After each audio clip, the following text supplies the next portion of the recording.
Alors la question de Nathaniel.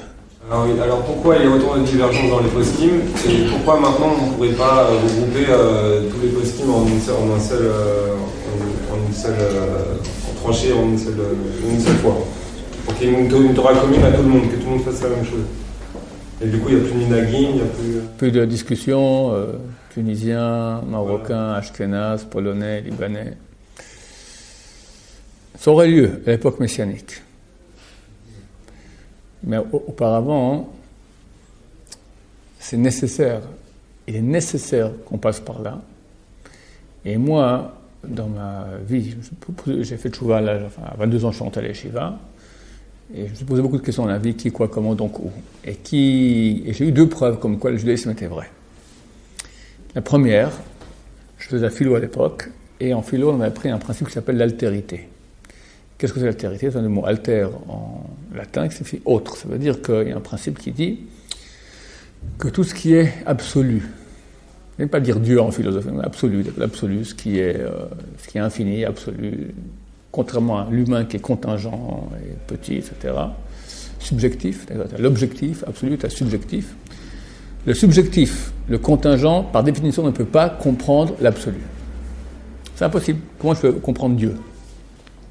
Si je comprends Dieu, alors c'est pas Dieu, ou je suis Dieu moi-même, ou le Dieu dont on me parle, ou si je suis un être humain, le Dieu dont on me parle, c'est pas Dieu.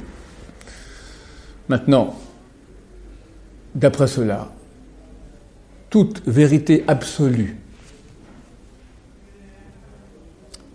qui serait cohérente et compréhensible de A à Z, par définition, est fausse, elle est humaine. Parce que l'absolu qui vient dans ce monde-là, ça devient... Ça saute de tous les côtés, ça s'écartèle de tous les côtés. C'est impossible que je puisse réduire l'absolu à un raisonnement humain, intelligible, compréhensible, cohérent. Ça doit être forcément incohérent. C'est extraordinaire quand j'ai compris ça. Pourquoi? Parce que je passe en revue maintenant toutes les Torotes, d'accord, toutes les Bibles, toutes les religions. Tu prends la chrétienté, super cohérent. Tu prends l'islam, super cohérent. Bouddhisme, super cohérent. Zoroastre, super cohérent. La Torah, elle dit, écoute, cherche pas. Beth Shammai disent A, Beth Hillel disent moins A, les deux ont raison. Mais qui a raison? Les deux. C'est impossible. C'est pas A et B.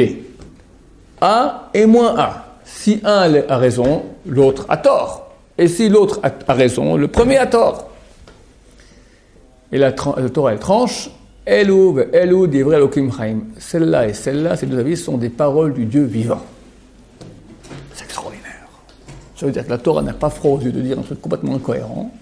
Et elle dit ça, c'est les paroles du Dieu vivant. C'est un Dieu vivant, pas un Dieu mort. C'est vivant, ça veut dire Dieu. Et vu que ces questions ont été posées très souvent, les élèves et les enseignants connaissent très bien cet exemple que je prends souvent. Je prends un livre. Un livre un peu plus trapu, plus pratique. On va prendre la Bible. D'accord? Voilà, je vais demander, toi, Nathaniel, quelle forme tu vois? Rectangle. Qu'est-ce qui est plus grand, la base ou la hauteur? La base. La base est plus grande que la hauteur? Ouais. Elle est où la base? Là? Ouais. Là? Non, c'est le profil. Non, qu'est-ce que tu vois toi? Dans ce cas-là, oui, la hauteur. La hauteur est plus grande que la base. Maintenant, Yaakov qui est là, pose la question, qu'est-ce qui est plus grand, la base ou la hauteur? C'est la base. La base. Tu pourrais jurer. Ne jure pas, tu peux jurer que c'est la base, tu peux jurer que c'est la hauteur. Qui a raison? Les deux. Du point de vue objectif, les deux sont vrais, et il y a encore 100 000 autres points de vue vrais. Le mien, c'est encore autre chose, d'accord? Chacun est, etc. Dedans, d'accord? Tout est vrai.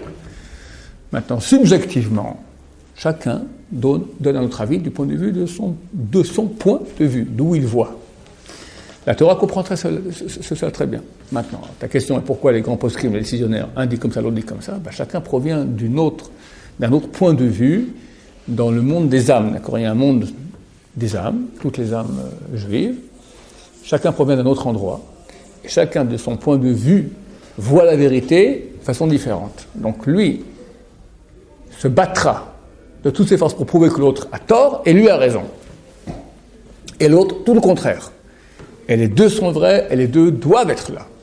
Pourquoi quand tu dis ici à Yeshiva, à la Gemara, pourquoi on étudie la Gemara, on te dit maintenant un sujet, voilà, comment on fait la shrita. D'accord, qu'on fait la shrita avec, je sais pas moi, un shrita, quel shrita est Bediavad et l'autre est Khatrila. Shrita d'un kouti, par exemple.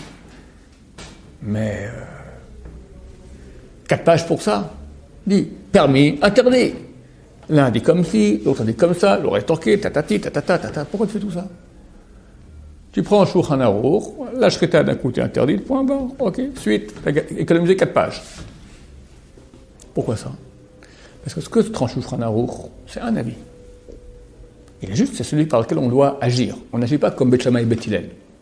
La halakha est tranchée comme un avis, pas comme tous. Mais les autres avis, c'est pas un mensonge. C'est de la Torah, et ça existe.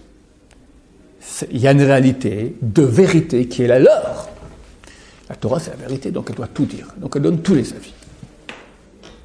Richesse extraordinaire qui prouve que nous avons, nous seuls, la vérité.